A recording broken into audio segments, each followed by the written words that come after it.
Hi, Lee Thurburn here, and today we're talking about the business model.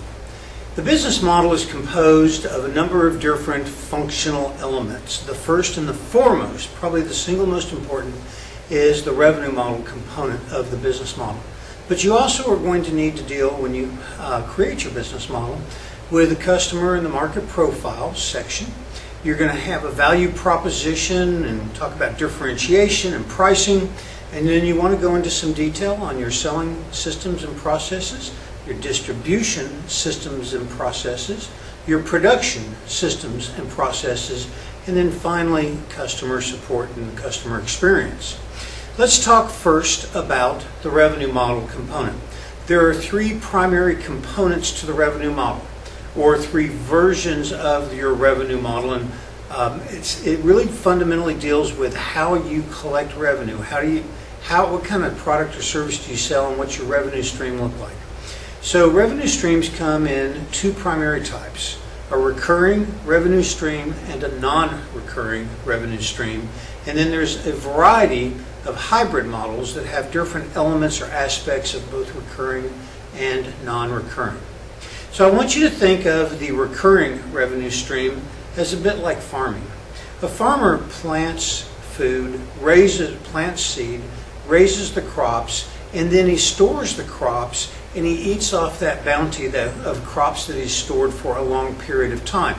Now obviously the raising of the crops takes time, but the important element here is that once you've initiated the productive process, you have the benefit of being able to rely upon the benefit of that process for a long period of time. That's similar to a recurring revenue stream.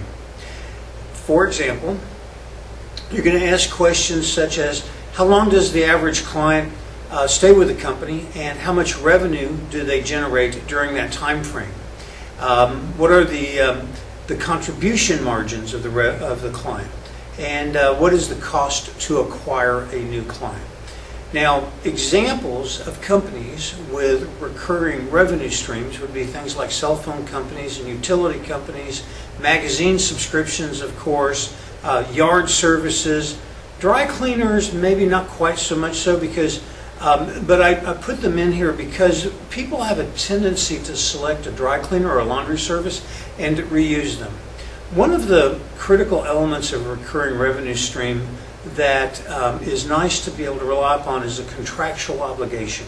So in the ideal recurring revenue stream situation, like a cell phone, you're going to have a contract, or from the vendor's perspective, you're going to have a contract with your customer that's going to tie that customer to you for a period of time.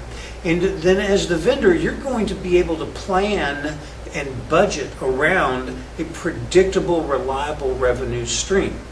In fact, when your business grows to the point that you're ready to sell, or you reach the age where you're ready to sell, you will find that businesses that have contractually oriented recurring revenue streams are worth a lot more than businesses that do not have contractually oriented recurring revenue streams. And the reason is very simple.